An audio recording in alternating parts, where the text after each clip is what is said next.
To run a factory or move a train in the 19th century, engineers had to solve a very specific physical problem, taking the raw heat of a coal fire and using it to push a piece of heavy metal in a straight line. But pushing that metal once does not get you very far. If a hot gas expands and shoves a piston outward, the motion immediately stops at the end of the tube. To do continuous, useful work, that piston has to go back to exactly where it started, so it can be pushed again.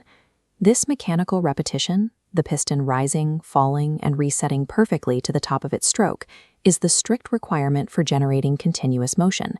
In physics, we call this a cyclic process. It is a sequence of changes that forces a system to return to its original state, and it sets the baseline for understanding how heat is converted into work. To understand the physics inside that engine, we have to strip away the heavy iron.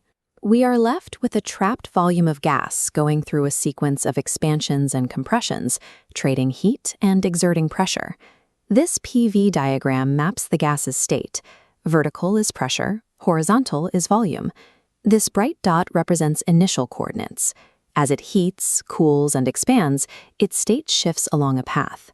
In a cyclic process, the journey ends exactly at the start, closing the loop. This presents an interesting physical accounting problem. The gas absorbed intense heat and performed physical work along that massive journey. But if it ended right back where it started, what actually changed inside the gas itself? To answer that, we measure the gas at a microscopic level using internal energy, denoted by the letter U. Internal energy is simply the sum of all the kinetic and potential energy of the gas molecules, vibrating and bouncing around inside the container.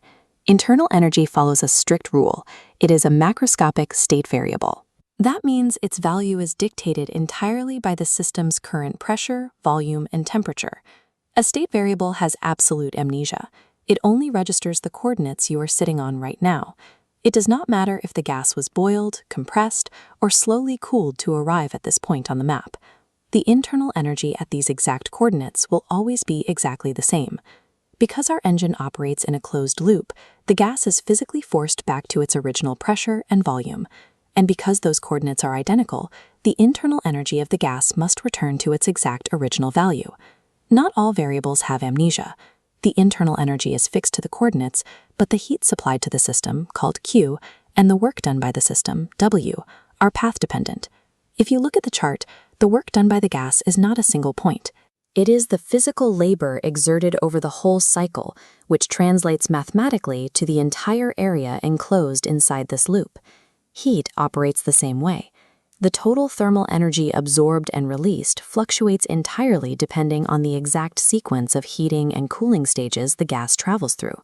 Massive amounts of heat were pumped into the cylinder, and heavy physical work was extracted along the journey. Yet, by returning to the starting line, the internal energy of the gas remains completely untouched. The first law states heat supplied, delta Q, equals internal energy change, delta U, plus work done, delta W. In a full cycle, the start and end states are physically identical, so delta U drops to 0.